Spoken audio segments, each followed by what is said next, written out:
Will now be recorded. Speaking of rookie mistakes, right?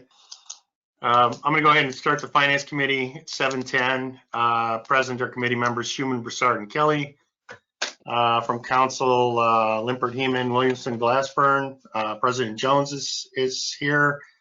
The Mayor, Directors Lieber, Gallo, Garreau, and Kopfer, and guests. I believe I got everybody. First on the agenda is 2020-149.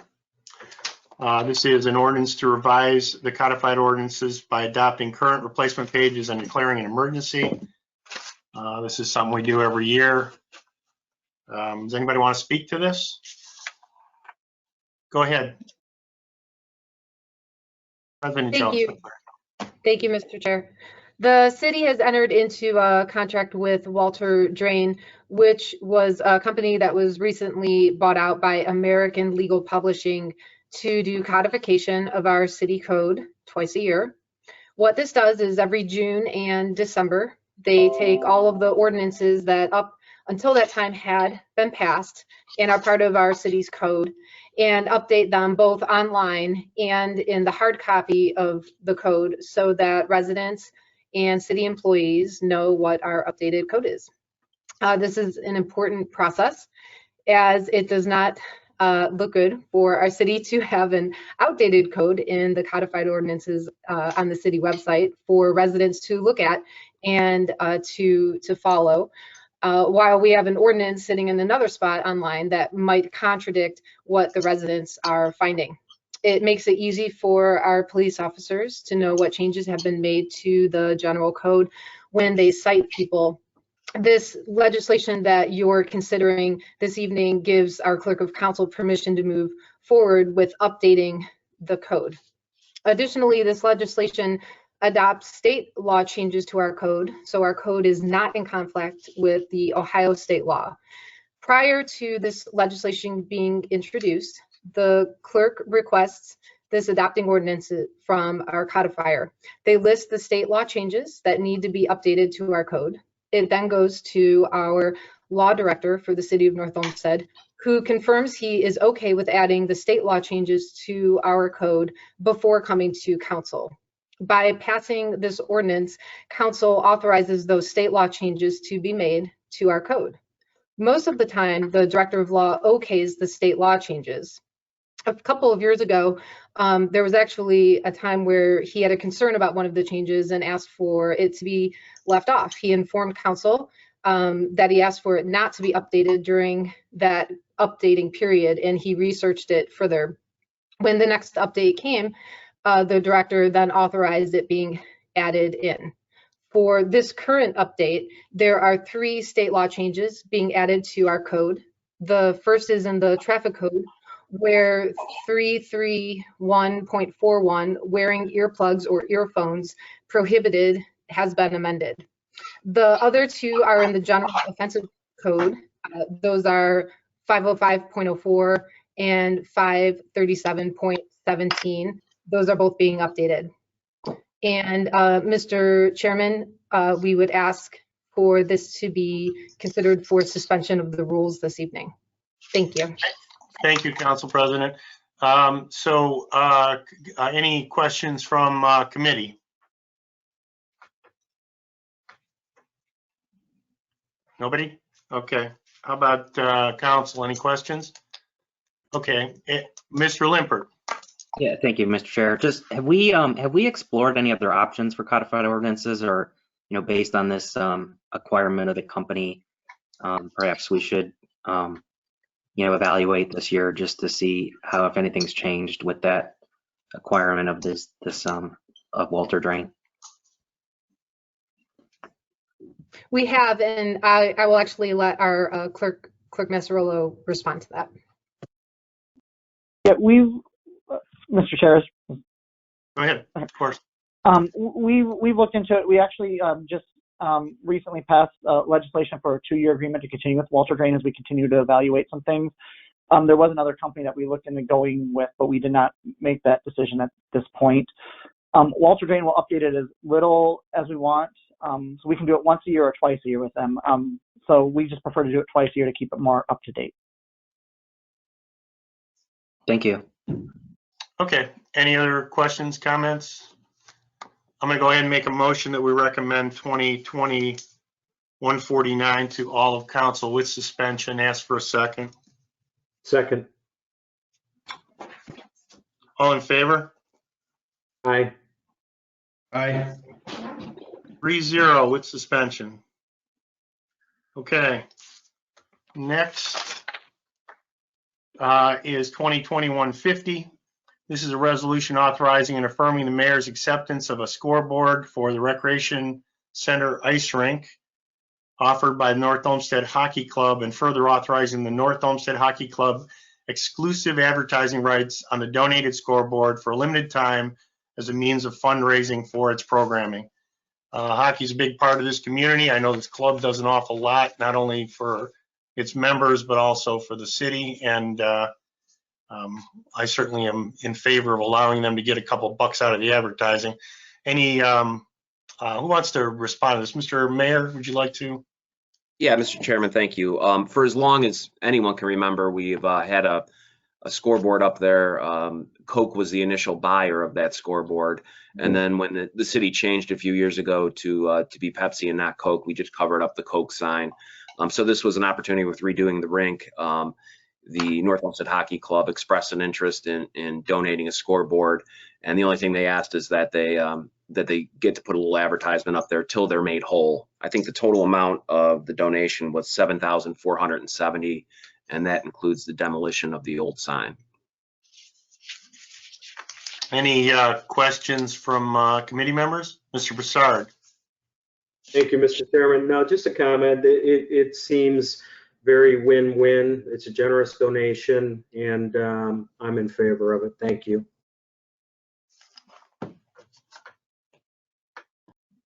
Anybody else? Council? Mary Ellen, you got something? Ms. Heeman, thank you, Mr. Schuman. Ms. Heeman, I apologize. Councilwoman Heeman, do you have anything for us? Thank you, Mr. Schuman. I am in favor of it, but I just do have some sort of housekeeping questions, if you don't mind. So what regulations are in place right now for the type of advertising that we do? Does anyone know what those regulations are? The ordinance says that, yeah, go ahead, Mayor, That thank could you. be a potential water question, but we do, go ahead. Mr. Garreau?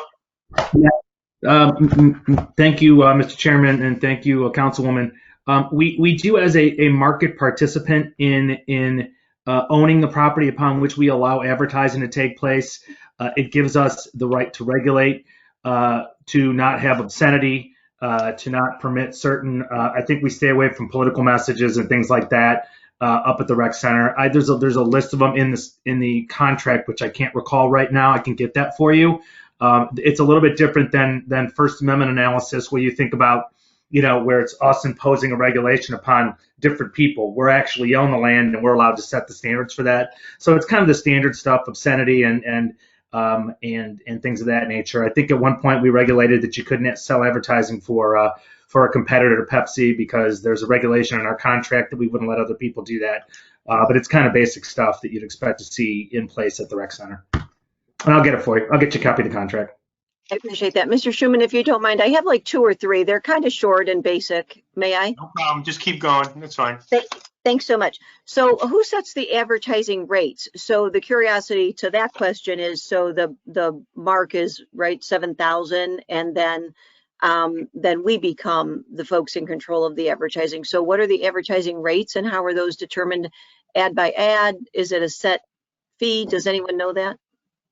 So how long would it take us to get to that 7,000? I think if I can answer this, Mr. Chairman, Go I think ahead. they're expecting 2 or 3 years, and I believe the advertisement's just maybe a 2 foot by 9 foot. The scoreboard must be 9 foot wide, 2 foot by 9 foot advertisement on the bottom of it, like a banner type thing. So in other words, Joe's Landscaping has a kid that plays hockey. He's going to put Joe's Landscaping up there and pay a few bucks, and I think they have to print their own advertising. And I'm assuming it would be for some standard amount of time to whatever contract Mr. Groh was speaking, that it would be a year or 6 months or something. It's not going to change constantly, is it? You wouldn't want to print, I mean, it's almost not worth printing a sign unless it's up there for a little while. Okay. One more question, and that is the maintenance on the sign. So who's responsible for the maintenance before the 7,000 is used up, and are we then responsible for it after, or are we responsible for the entire time? I believe we will be responsible for maintenance on the sign. There's There's probably a warranty on it. Can I know those things? Yeah. Mr. Groh, you got an answer for us? Yeah, not on that one, but I just remembered no alcohol and no tobacco products. I just remembered 2 more. If we sit here long enough, I'm going to remember all of them. So just give me a little while. All right. Well, if we could know the answer to the maintenance, I think that that's kind of important, because while I agree that there likely is a warranty of some sort, you know, if they're getting the revenue, but we have the expense of the advertising, I think it's fair for us to know that. I'll get that for you. Thank you. That's it, Mr. Schuman. Thank you so much. Thank you. That is not on suspension this evening, so I'm sure we can get the answers before we vote on this in January or whenever. Okay. Okay. Anybody else? Any questions? Just about covers it. I'll go ahead and make a motion that we recommend 2021-50 to all the council. Ask for a second. Second. All in favor? Aye. Aye. 3-0. Okay, next we have, we have 3 bargaining issues. The first is, would you like to handle these all together? Because there's some stuff that kind of runs together here. Would that be appropriate, Director Gallo? Mr. Chairman, yes, I can go through them one by one after you read the titles of all 3 of them. All right, let's do it that way. Okay, so 2021-51 is a resolution approving of and authorizing the mayor to enter into a collective bargaining agreement with the Ohio Patrolman Benevolent Association for the city's dispatcher employees for a period of January 1st, 2021 through December 31st, 2023, and declaring an emergency as amended. 2021-52 is a resolution approving of and authorizing the mayor to enter into a collective bargaining agreement with the Fraternal Order of Police, Ohio Labor Council Incorporated, for the patrolmen, sergeants, and lieutenant employees within the City Division of Police for a period January 1st, 2021 through December 31st, 2023, and declaring an emergency as amended. 2021-53 is a resolution approving of and authorizing the mayor to enter into a collective bargaining agreement with the Fraternal Order of Police, Ohio Labor Council Incorporated, for corrections officers, employees within the city's Division of Police for a period of January 1st, 2021 through December 31st, 2023, and declaring an emergency as amended. Do I need to amend all these on the floor? Yes, and I will defer to Director Garreau at the end of my explanation to make sure that the right amendment is made, because you were sent 3 updated contracts last week, not because there were any significant changes, but there were a few typos and a few things that needed to be cleaned up. So if you could amend them, and I'll defer to the law director on which amendment you should make in committee and on the floor. So all 3 of these bargaining unit agreements are for 3 years, and all 3 of them have the following cost of living raises over the next 3 years: 0% for 2021, 2.5% for 2022, and 2.5% for 2023. Just like all of the other bargaining unit contracts that council has approved this year, the HMO plan option, which is CleCare, which is the Metro Health HMO plan option, will be replaced by the University Hospital's HMO plan option, which is MedFlex, starting next year. The traditional preferred provider plan will be eliminated in the 2nd year of the contract of all of these contracts, which is in year 2022. And the city has agreed, once again, to contribute 50% of the deductible for the employees enrolled in the high deductible health plan option with the health savings account for the next 3 years. So I'll start first with the OPBA dispatch agreement. This covers 8 full-time employees. Some of these significant changes in this contract are an update to the arbitrator panel, unused sick bonus language clarification, and an update to the bereavement leave so that it mirrors all of the other contracts, and the non-bargaining bereavement leave, which council also approved and updated this year. There is a $100 increase in training premium pay.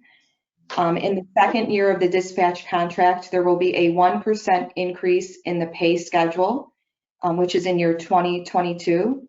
So the dispatchers, instead of 69% of the wages, receiving the wages of the police officers, it will go up to 70%. There was clarification in matron duty pay and the language in that section of the contract to clarify what matron duties actually cover.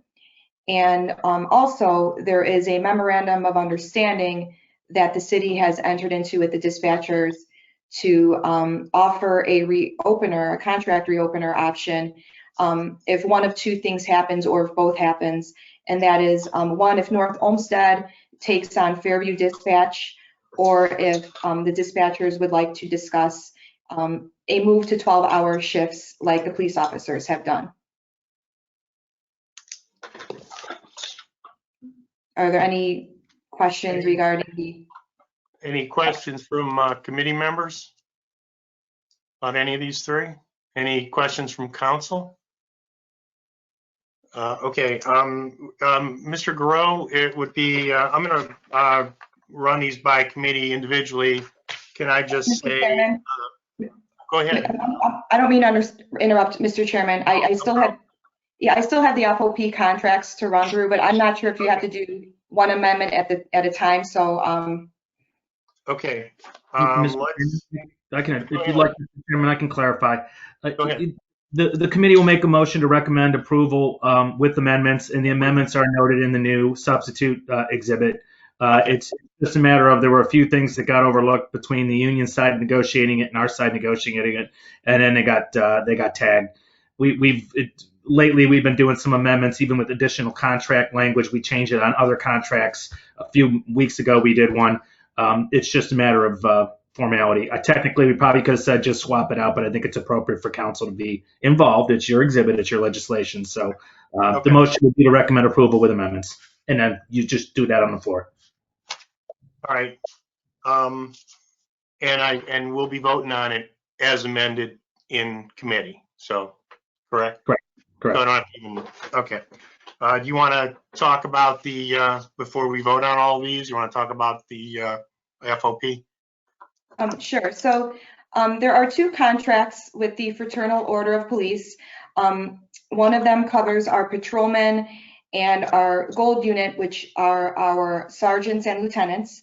And the other Fraternal of Police contract that we have covers our correction officer. The FOP patrolmen's and gold unit contract covers 45 full-time employees, and our corrections contract covers our 1 full-time corrections officer.